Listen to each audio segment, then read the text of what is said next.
Okay, hello and welcome once again. We've been gone for several weeks. Nag-Christmas vacation muna and everything. Now, I'm George and RB is here and he has a sore throat and you'll just see how professional this gentleman is. Even if he has a sore throat, he's not really feeling well. Ayun, nandyan siya. Now, we're recording something for the benefit of our followers and whoever comes across our videos. And speaking of being professional and everything, he was telling me that anytime soon they'll be having their team building activity, and that's boggled my mind for such a long time because never really understood what team building is all about. Paano yung mga alam ko mga kumpanya nagti-team building ginagawa na nauwi sa inuman. Hindi, say hello first, RB, despite your sore throat or whatever. So I don't know how it's going to sound, but hello everyone.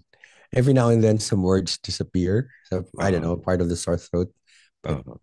great to see How'd you you again. how'd you get that anyway? Precisely from a team building session.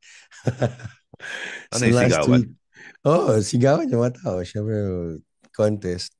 Siguro na Uh, sobrang sigaw. So, yan, that's the consequence. anyway, ano ba team building talaga? What is team building as far as you're concerned? Because I remember when we used to work when I was a consultant in your company before, you asked me to give a 1 hour talk on anything para sa team building activity, no, team building workshop. Sabi ko, 1 hour lang? Yeah, paano actually, ano yan eh, saan ba gagawin? Sa isang club.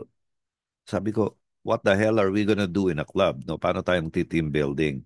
Tapos sabi niya, parang ano nga yon, yung parang it's an excuse so that we can have an activity or an event na may inuman, kainan, ganyan, and sayawan.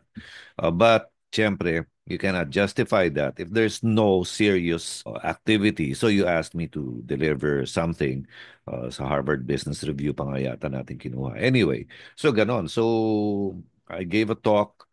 In fact, I still remember it's so funny because one of the executives, paano syempre lahat inom na, di ba, pagdating dun sa venue. And then the executive, one of the top executives, took the floor and said, if you don't listen to George, we're not going to have drinking session later. Yon. So, natawa na lang ako ito. So, I just gave a talk and tried to keep it as short as possible so they could, start having a good time. So, ano ba yun? Team building ba talaga yun? O, ano? How do you describe your team building activities nowadays? I have three categories of team building sessions, George. Uh-huh. So the first category is yung may scientific approach. Yeah. Siguro like Okay. similar to what you talked about, Harvard Business Review. Yeah. The second one is anything that gets people to work on something together. Uh-huh.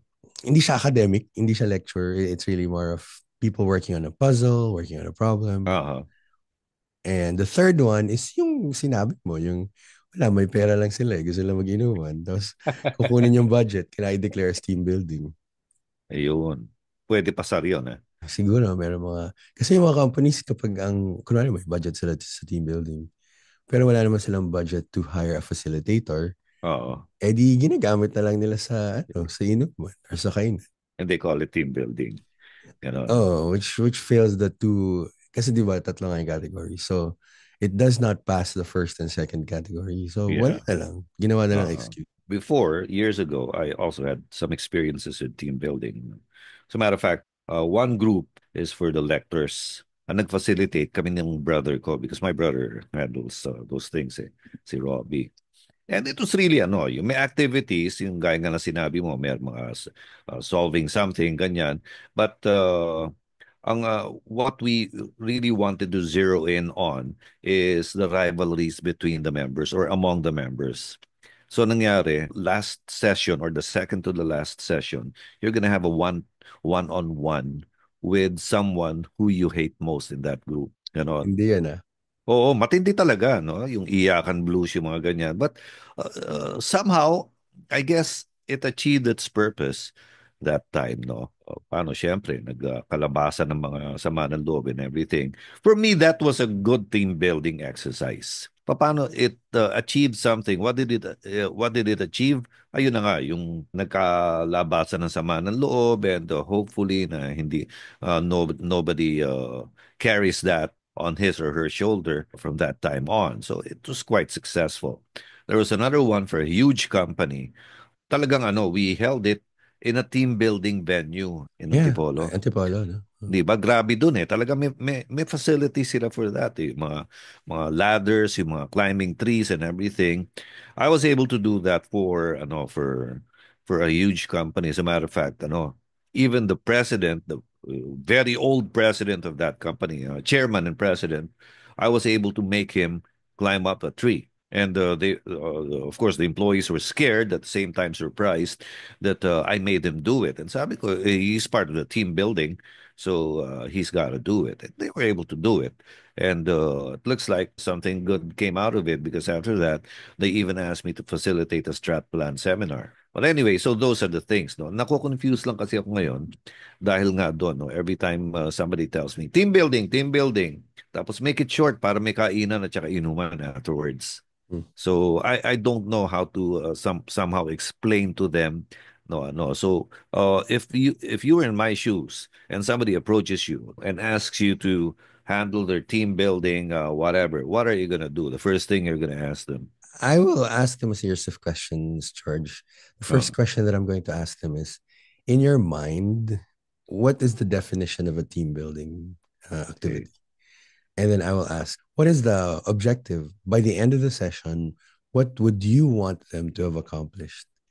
And then number three maybe would be, to your mind, what are the success criteria to Mm, determine if a team building session has been, effective?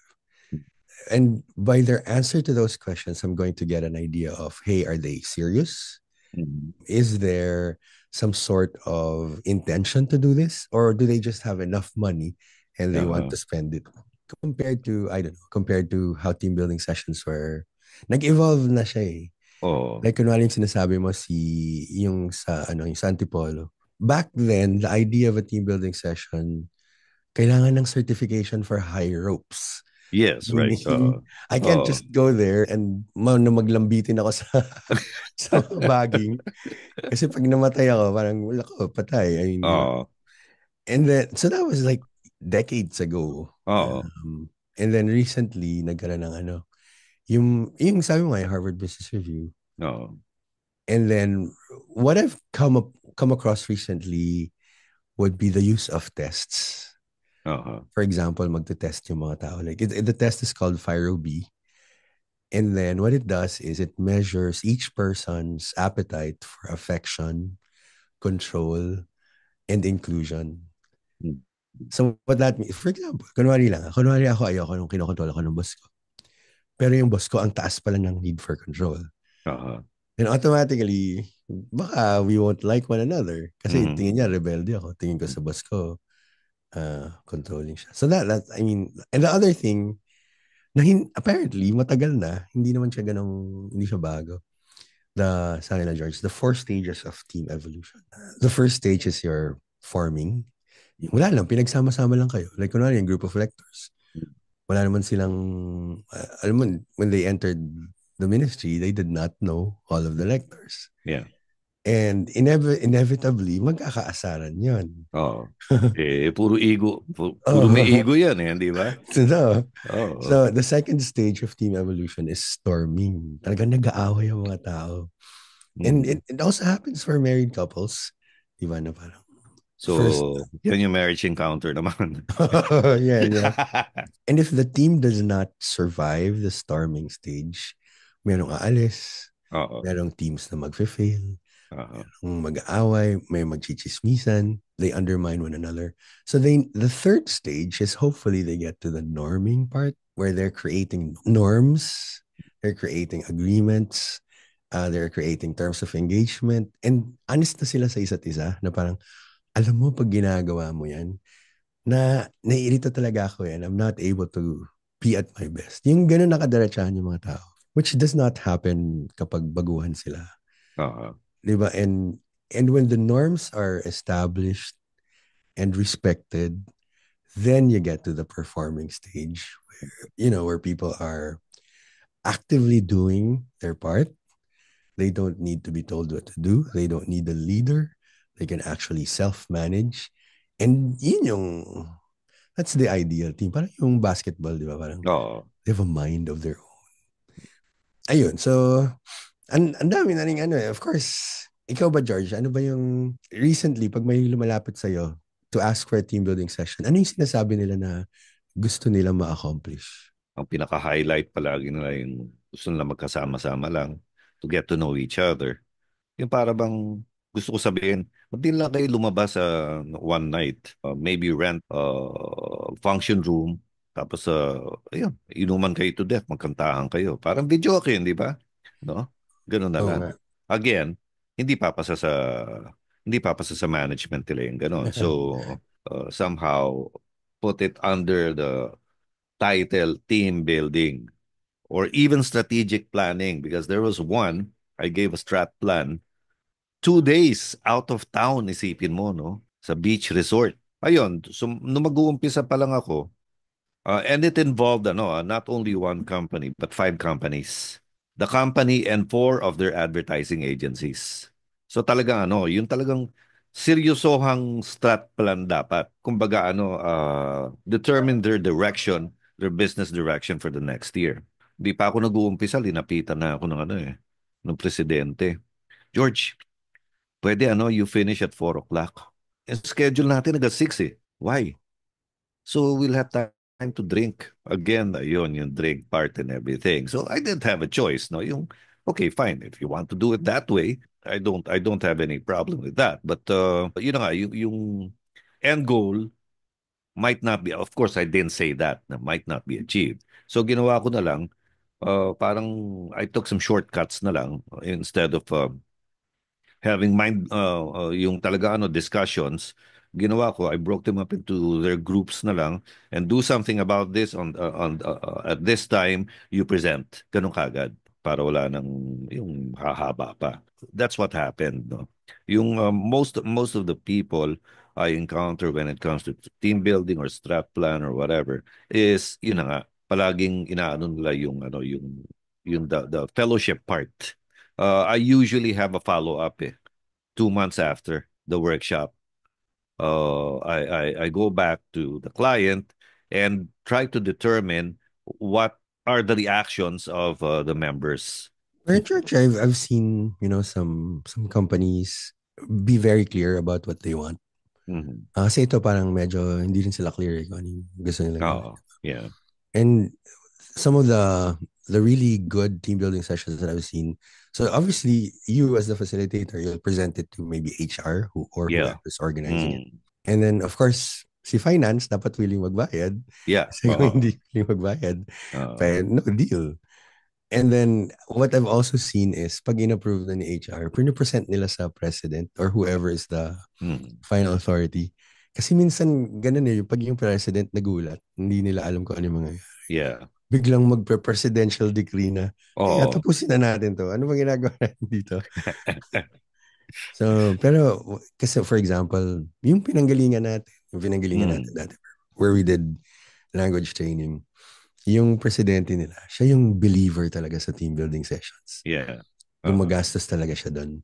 And to the point where every year, lahat ng managers and up, nagpa-participate. Tapos, ayun, clear. Siguro ang idea kasi niya, George, sabi pa nga niya, this is my secret weapon. Companies operating in other countries don't know how important it is for people to get together in an informal session where they can, let their hair down, let their guard down, and start interacting in a social environment, not in a, I suppose, office environment. That's parang, what it does supposedly is, number one, you get to see a side of the person that you don't normally see. Yeah. Parang, ay, tao rin pala to. And then second is, well, the scientific explanation is, there's this hormone that gets released once you start liking a person, so it's the oxytocin Oh yeah. hormone na normally pag magkaaway kayo sa office, hindi siya lumalabas.